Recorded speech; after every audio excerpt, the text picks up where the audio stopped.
think a really empowering asset for a musician or a producer is to develop a vast vocabulary when it comes to explaining music and also in the way that you listen to music.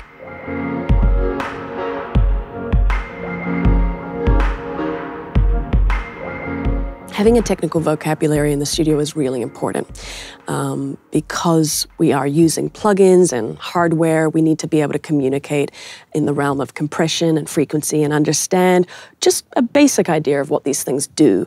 But what we're all trying to do is capture a feeling. So the more poetic language and vocabulary that you can have from an emotional realm is also helping the producer or the musician to become embodied in the world of the song so you can all get to the same place.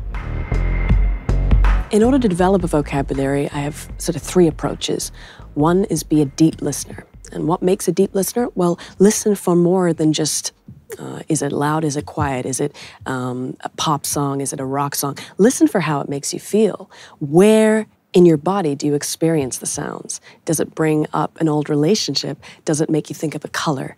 Does it make you think of a posture of the body? Listen in a prayerful way, pay attention.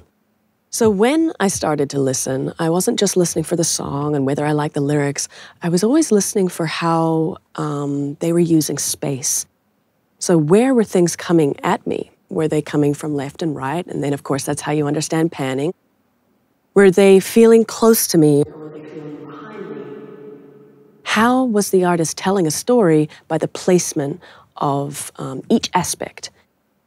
Another approach is experimentation.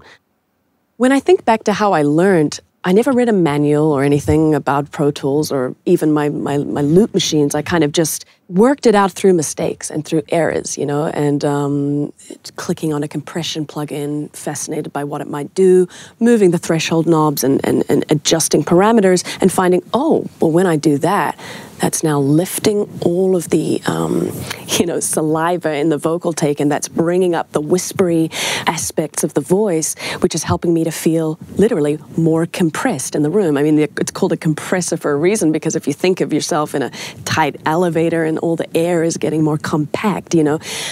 So it's good to understand these concepts visually as well. Don't wait for someone to teach you about compression. Learn it by just using it, you know, and really engaging with how it changes the sound when you apply these various effects and manipulate the parameters. Use your ears to determine what is shifting the color, but also shifting the emotional resonance. I'd say the last thing is an approach where I am a student of the world. Not only being a great listener, but being a great observer. So watching films that challenge you, that have a wide range of color palettes, that have a wide range of cinematic techniques, because of course, these can all be brought into the studio. You know, I love to think of my songs like movies. Let's go wide angle.